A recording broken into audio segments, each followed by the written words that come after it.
Welcome back. Here we are at day number 5 of our 7-day program.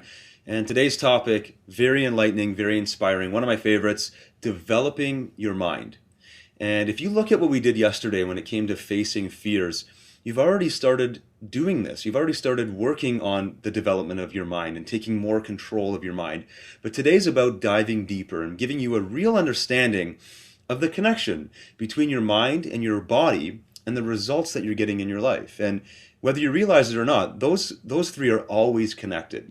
We can always look at the results in our life and know exactly where our thoughts were at through that series of connections. And we're going to dive into that right now. But before we even do that, we need to realize and understand exactly what our mind is. See, a lot of people mistakenly believe that their mind is who they are. I am my mind. I am my thoughts. But it's not quite the case. Your mind is a part of you. Just like your arms or your legs are a part of you, your mind is a part of you, and you can control your mind. Believe it or not, you can control your mind. How do you control your mind?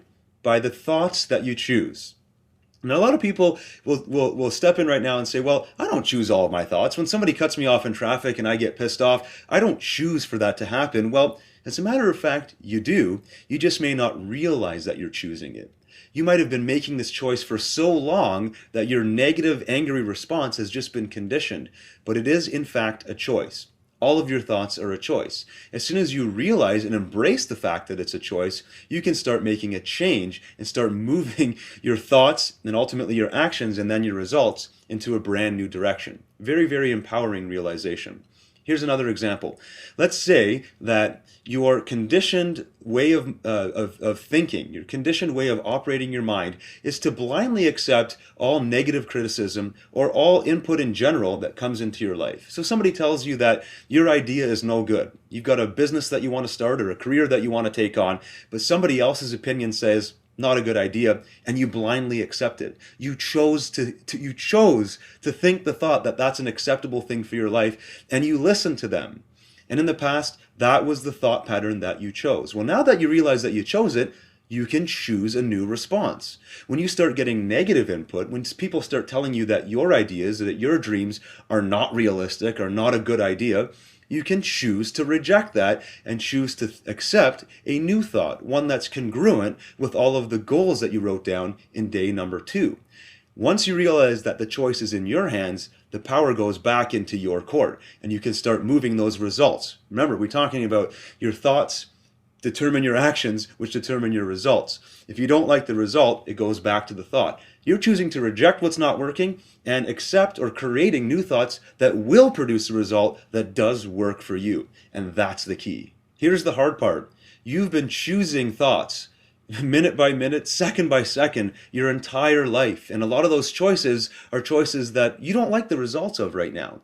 And it's not a simple one-day process to automatically eliminate all those choices that you've been making through habit. So there is a deliberate practice that goes in to developing your mind. And that's why we wanted to bring this up today. That's why day 5 is focused on developing your mind. It's to get you into the habit of choosing new thoughts, to give you the awareness that you're choosing the thoughts and allow you to practice on an hourly, on a daily basis, new thoughts that are congruent with where you want to go. You already know where you want to go because you did that in day number 2. Now you can start interrupting any of those negative choices you've been making unconsciously in the past and make new conscious decisions moving forward. Choosing those thoughts, making that choice of where you want to go.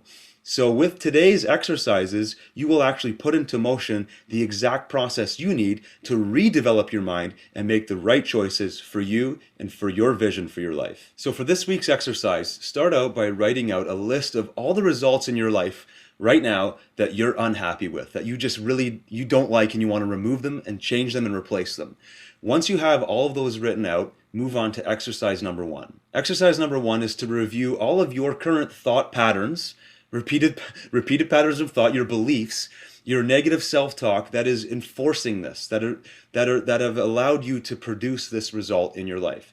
List them out for each and every result that you're currently unhappy with. Exercise number 2, think back to your passions that you wrote down in week number or in day number 1.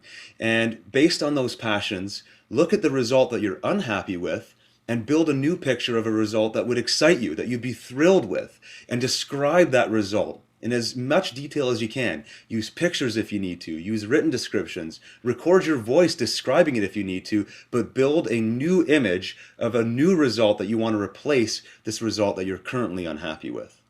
Once you're done that, you're done for day number 5. And in the next chapter, and the next day, we're going to look at how you can actually reinforce these new patterns of belief, these new patterns of thought that you're choosing to take your life to a brand new level. We'll see you tomorrow.